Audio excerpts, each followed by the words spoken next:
Sasa nadhani huko tumetoka, sasa tunatizama kwenye ujenzi wa nyumba mpya kila mahali katika nchi yetu.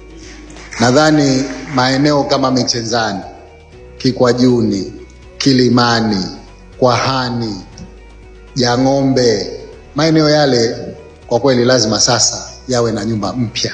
Sasa wapo ambao bado hawajakuwa tayari, lakini mimi nataka niwaambie kwamba maadamu tumeahidi kuacha alama, tutaacha alama katika jengo jipya lile tunaloliona la pale Gofu. Kwa sura tu ambayo inaonekana kwenye picha, unaiona kabisa haiba ya mji inabadilika.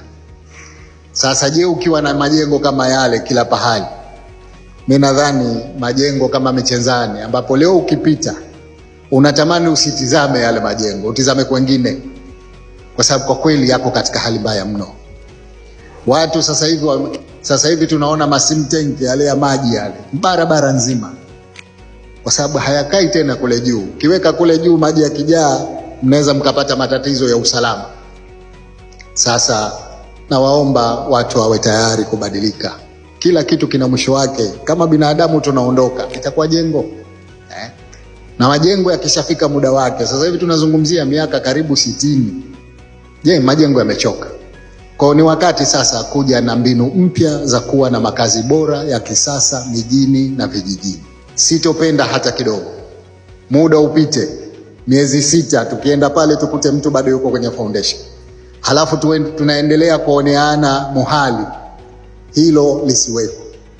Mtu kaambiwa atatukabidhi katika miezi 18, mradi ukabidhiwe ndani ya miezi 18. Mtu ambaye baada ya miezi 3 unakwenda pale wakati ushamlipa, yeye hajafikia hatua ile, tuondokane naye mapema, kwa sababu hao wapo na wataendelea kuwepo. Na kwa bahati mbaya sana, na hili nataka niseme, kwa bahati mbaya sana, kuna wakandarasi katika nchi hii wanaharibu miradi yetu na bado wanaendelea kupewa mengine.